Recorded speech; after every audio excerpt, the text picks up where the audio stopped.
e boa tarde a todos que estão acompanhando a gente. Estou aqui em São Januário acompanhando a movimentação. Essa semana o Vasco já começou então a segunda-feira pensando em Sul-Americana, né? Porque amanhã à noite aqui em São Januário a equipe vai enfrentar o Lanús da Argentina. E como a gente está falando, né? O Vasco vai para esse jogo levando como exemplo a postura que teve em campo no fim de semana, porque no empate em 0-0 com o Flamengo pelo Brasileirão lá no Maracanã, o Vasco realmente conseguiu aí mostrar um pouco mais de desempenho, conseguiu mostrar que consegue sim ser uma equipe, né, competitiva. A defesa suportou muito bem a pressão. Claro, a gente precisa destacar, né, o Léo Jardim foi o cara decisivo do jogo. O jogo ficou em 0-0 muito por causa dele, fez defesas muito difíceis, né? Então ele realmente foi o nome desse jogo e foi a primeira vez no Campeonato Brasileiro que a defesa do Vasco não foi vazada.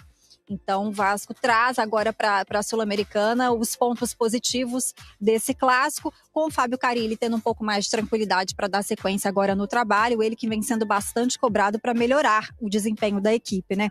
Mas é claro que amanhã o treinador tem mais um grande desafio. Esse jogo contra o Lanús pela Sul-Americana é um confronto direto pela liderança do grupo, e a gente lembra que só avança para a fase de mata-mata o líder, né? O primeiro colocado de cada grupo. Então é muito importante a vitória para o Vasco amanhã.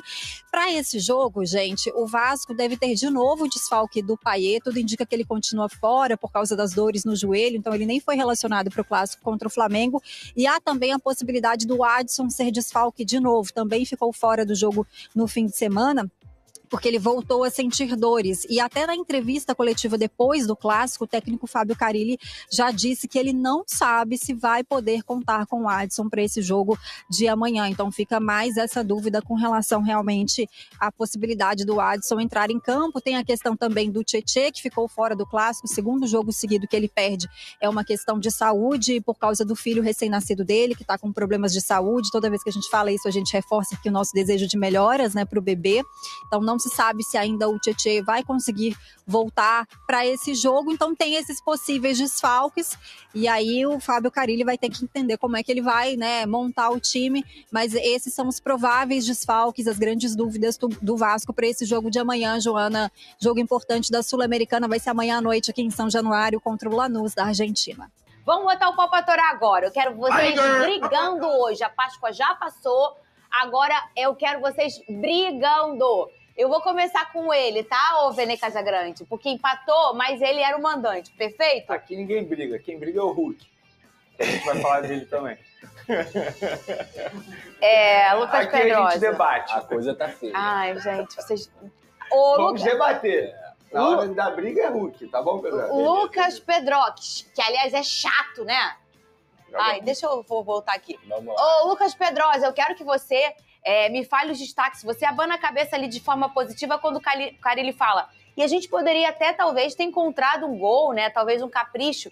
A gente sempre fala que do outro lado tem um adversário, o Rossi também, um grande goleiro. Mas eu queria que você, além do Léo Jardim, já vamos ter um compilado de defesas dele aqui, que você falasse dos destaques. Hugo, Jair, todo mundo que pra você foi ponto positivo do Vasco nesse confronto. Fernanda, tem uma galera aí que foi muito bem no jogo contra o Flamengo. O Léo Jardim, a gente já falou aqui, é chover no molhado. Mas o Hugo Moura fez uma partida sensacional também, espetacular de preenchimento no meio-campo. O Jair foi o cara escolhido pelo Fábio Carille para ocupar essa vaga aí do Tietê e do Paulinho, principalmente do Tietê, que infelizmente está passando por um problema que a gente tem que desejar muita força aqui com a família dele, e também o Paulinho, que não vem fazendo um grande 2025. Então o Jair, quando entra, ele não tem a intensidade e a transição do Tietê e do Paulinho, mas ele é muito mais qualificado tecnicamente, e isso faz com que o Vasco tenha um meio-campo mais lúcido. Quando o Vasco recuperava a bola do Flamengo, em vez do Vasco se livrar da bola, a bola caía no pé do Jair e ele tranquilizava o jogo. Então, se defender, não é só você dar bote, você dar carrinho, você fazer uma jogada de raça e tudo mais. Se defender também faz parte com a bola. Quando você equilibra com o adversário, quando você dá uma tranquilidade, e o Jair foi essencial nisso, e o Hugo foi aquele cara pegador que jogou muito também. De forma geral, Fernando, eu acho que o Vasco da Gama fez um primeiro tempo muito equilibrado com o Flamengo, foi um jogo muito equilibrado, um jogo bom de se ver. Eu estive lá no Maracanã, assim como o Vene também, assim, foi um clássico sendo um clássico. não teve discrepância no primeiro tempo, não teve controle. Eu discordo veementemente que eles tiveram o controle total, como o Felipe Luiz falou, tanto que o Vasco teve uma chance com o Paulo Henrique na trave, teve uma com o Nuno também, logo de cara depois que ele dribla o Wesley, teve uma do Ryan de fora da área, tiveram outras oportunidades que o Vasco criou e o Flamengo também criou. Teve as 2 defesas do Léo Jardim, uma bola que o Gerson acabou batendo para fora. Então, assim, foi um jogo muito bem jogado no primeiro tempo e equilibrado. Qualquer equipe que conseguisse fazer o gol ali naquela primeira etapa não seria nenhuma injustiça. No segundo tempo, Fernanda, a discrepância dos bancos ela é muito grande. Ainda mais quando o Vasco não tem o Tietê, não tem o Adson, não tem o Payet e não tem também o Lemos, que poderia também ser uma substituição. Enquanto entra Everton Cebolinha, Pedro e Plata, 3 jogadores de seleção, além do Varela também que entrou, 4 jogadores de seleção no banco do Flamengo, o Vasco infelizmente teve que botar um garoto, o Lucas Zucarelho, o Alex Teixeira que nem vem recebendo tantas oportunidades, aí depois botou o Matheus Carvalho e o Paulinho, enfim.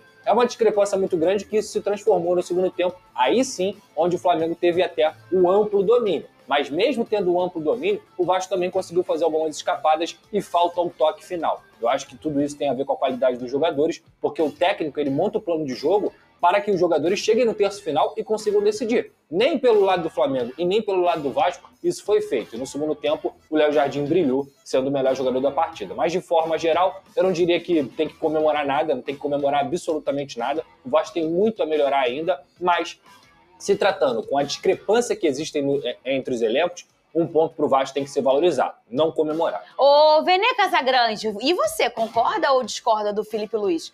O Pedrosa aqui já discordou em relação ao domínio absoluto, né? Ao controle da partida, na verdade. Você concorda com o Felipe Luiz? Também queria saber os seus destaques do Flamengo para esse jogo, Vene Casagrande. Fernandinha, é até um paradoxo que eu vou falar aqui, porque a gente vai destacar o Léo Jardim, obviamente, como o melhor jogador em campo. Quando a gente fala isso, que um goleiro foi melhor em campo, você para e pensa, opa, então o adversário ele foi amplamente melhor. Não, nesse caso não foi. Então é até contraditório, porque eu não acho que o Flamengo foi amplamente melhor. Concordo com o Pedrosa na análise dele sobre o primeiro tempo, foi um primeiro tempo extremamente equilibrado, o Vasco teve a chance de abrir placar, inclusive botou bola na trave, o Rossi foi importante, tal como o Léo Jardim foi importante. No segundo tempo aconteceu aquilo que eu imaginava aqui que a gente comentou no programa de sexta-feira. O elenco vai fazer diferença. Uhum. E foi exatamente isso que o Pedrosa mencionou. As substituições fazem a diferença no segundo tempo. No segundo tempo, eu concordo com o Felipe Luiz, se ele estivesse falando apenas do segundo tempo. Porque, de fato, no segundo tempo, para mim, o Flamengo foi amplamente melhor, teve as melhores oportunidades, mesmo não fazendo um grande jogo. Não foi um Flamengo com uma organização tática que a gente viu em outros momentos. O Vasco, com a entrada do Jair, acho que melhorou muito a saída de bola, a marcação no meio de campo. Mas, mesmo assim, a gente podia ver o Vasco dando muito espaço ao Flamengo no meio de campo, mas o Flamengo não conseguiu aproveitar e botar a bola na rede. E, novamente, aquele mesmo roteiro. O Flamengo cria oportunidade e não consegue botar a bola na rede e não consegue fazer o gol. Sempre falo aqui, vai chegar uma hora que vai fazer falta. Diante do Vasco da Gama, fez falta. Ah, fez falta porque conseguiu um empate. Eu achava que o Flamengo fosse vencer, não vou mentir para vocês. Eu imaginava uma vitória do Flamengo. Só que esse empate com o Vasco da Gama custou a liderança, porque o Palmeiras venceu e acabou ultrapassando o Flamengo e agora está com 2 pontos na frente do Flamengo. 2 pontos esses que vão fazer diferença futuramente.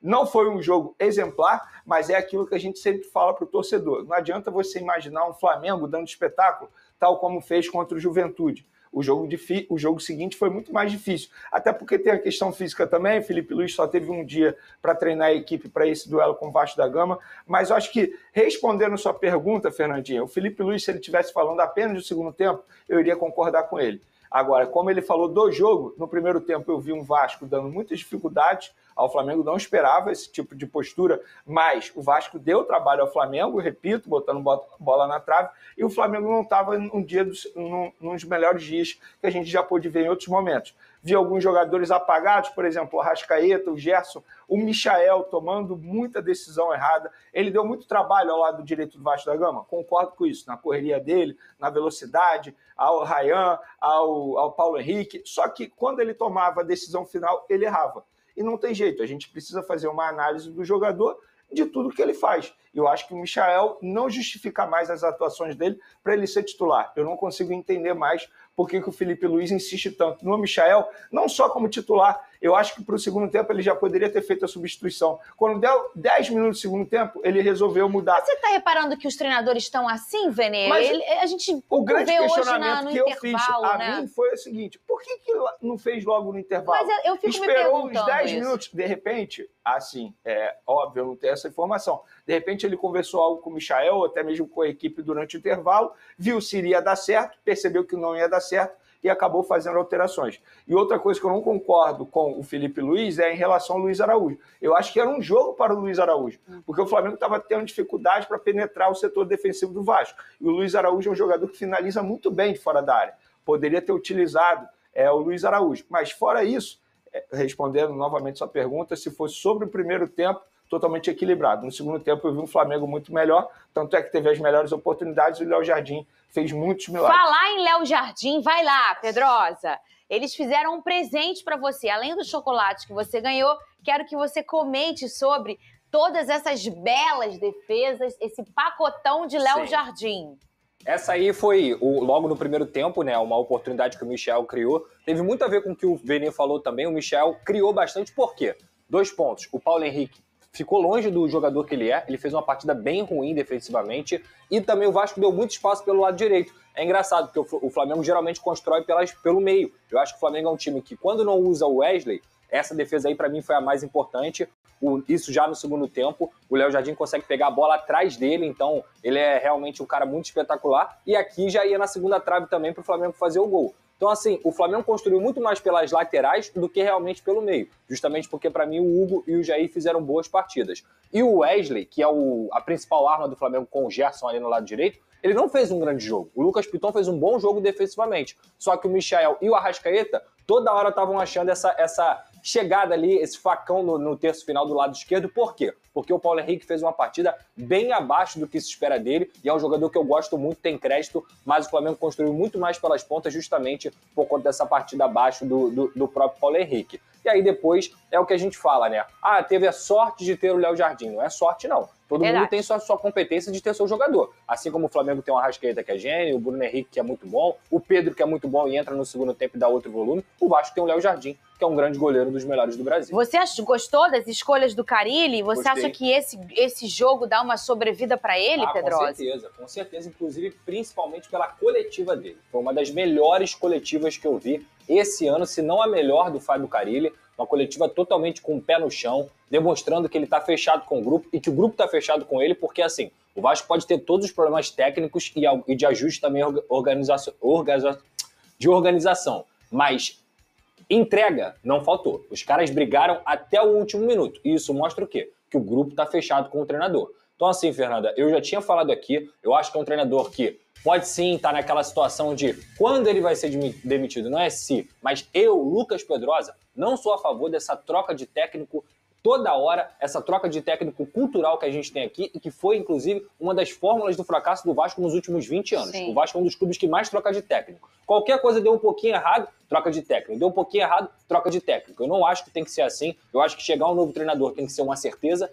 Ele vai implantar uma nova metodologia, não quer dizer que ele vai conseguir fazer isso rapidamente com o calendário do futebol brasileiro. O Vasco está no seu ano mais cheio dos últimos 5 anos, porque está jogando Copa Sul-Americana, Copa do Brasil e Brasileirão. E olha a tabela, o Vasco chega na 5ª rodada, na 8ª colocação. É um time de meio de tabela, é um time que vai oscilar, que vai perder, que vai ganhar, que vai empatar, mas precisa jogar mais, precisa ser melhor organizado defensivamente, que é uma característica do Carille, e pelo menos saiu dessa partida contra o melhor time do Brasil sem levar gols. Por conta do Léo Jardim, cara, não é só por causa do Léo Jardim, não, é por conta de todo mundo. Palco dessa partida importante, chave já para esse grupo, Vasco e Lanús, que duelam pela liderança do grupo G da Copa Sul-Americana. Certo, Rodrigo Jufo? O aniversariante do dia, não você, São Januário. Um beijo, bem-vindo. São Januário é um pouquinho mais velho do que eu, 98 anos é o aniversariante do dia. Há 98 anos o Vasco estreava aqui contra o Santos, um 5-3. O presidente Washington Luiz estava aqui na época, um grande marco e um estádio muito importante, não só para o torcedor, quanto para Fábio Carille.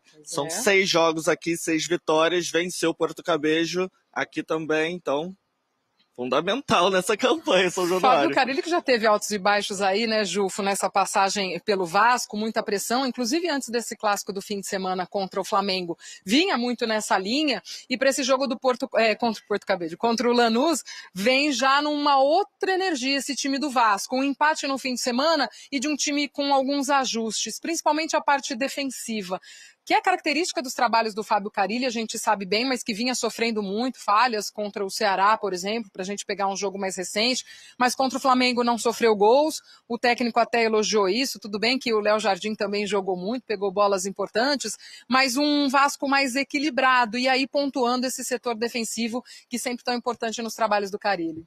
A defesa era uma grande dor de cabeça, não só para o Carille quanto para o torcedor, até o próprio elenco. O Verratti falou inúmeras vezes sobre ter atenção, sobre ter mais atenção nesses jogos importantes, e o Carille vem ajustando a defesa, vem trabalhando com bolas paradas e treinos específicos defensivos. O Carille, que é um treinador conhecido por fazer bons sistemas defensivos, o Vasco conseguiu passar em branco pela primeira vez no Brasileirão contra o Flamengo, um jogo que o Carille saiu e falou: zagueiro bom, zagueiro que não leva que gol. Sabe zagueirar, né? Ele falou também. Exatamente. Então o Vasco conseguiu sair desse jogo sem levar um gol, que é muito importante até para o astral da equipe, até para chegar aqui com outro clima, é um clima de decisão, vale a liderança do grupo, como você disse. Quanto o Porto Cabedelo, Vasco também não sofreu gol aqui em São Januário, então é um setor que o Carille vem mexendo bastante. O Lucas Freitas vem substituindo o Maurício Lemos e parece ter conquistado a confiança do Carille, parece estar bem entrosado com o João Vitor, então é um setor que o Carille vem dando muito carinho para o vascaíno ficar mais tranquilo com os resultados aqui em São Januário. Em entrevista recente até o Carille, o Pedrinho também já falou de ter um time competitivo para brigar ali, pelo menos por G8 dentro de Brasileirão, mas não vem para fora, né, Jufo? Eles não deixam tão público quais são as prioridades, como tem sido um planejamento, mas a Copa Sul-Americana, de fato, vem como uma prioridade aí, uma possibilidade real de título, né? O Vasco não trata oficialmente, o Carille não fala abertamente que a Sul-Americana é a prioridade, porque o Vasco quer ter uma vida tranquila no Campeonato Brasileiro, está em 8º agora, e eu acho que se o torcedor no final do ano você falasse para ele, fecha um 8º lugar agora, ele fala, assina aonde? Então o Carille quer manter essa fase no Brasileirão, quer manter a vida tranquila, mas nos bastidores, até entre os jogadores, a comissão técnica, a prioridade é a Sul-Americana, por ser um torneio continental que o Vasco não ganha desde os anos 2000, por conquistar uma taça que não vem desde 2016 e por ter uma vaga na Libertadores. É um caminho mais curto e acredito que mais fácil do que o Brasileirão, que são 38 rodadas, viajar o Brasil inteiro. Então, assim, abertamente o Vasco não fala sobre isso, mas é uma prioridade sim. Contra o Porto Cabedelo, o Vasco poupou antes contra o Corinthians, visando esse jogo contra o Porto Cabedelo, que era muito importante, e agora, mais uma vez, o Lanús vai vir aí uma partida decisiva. Decisiva, eles vêm de 10 jogos sem perder, mas são 8 empates e 2 vitórias. Os argentinos devem chegar na tarde desta segunda-feira aqui ao Rio de Janeiro. E a gente, como você já pontuou, Mari, seguimos acompanhando desde cedo hoje, amanhã também. Vamos até o arroz secar, como a gente costuma dizer lá no interior, na terça-feira, trazendo a cobertura completa deste jogo entre Vasco e Lanús e Copa Sul-Americana. Um beijo grande a vocês.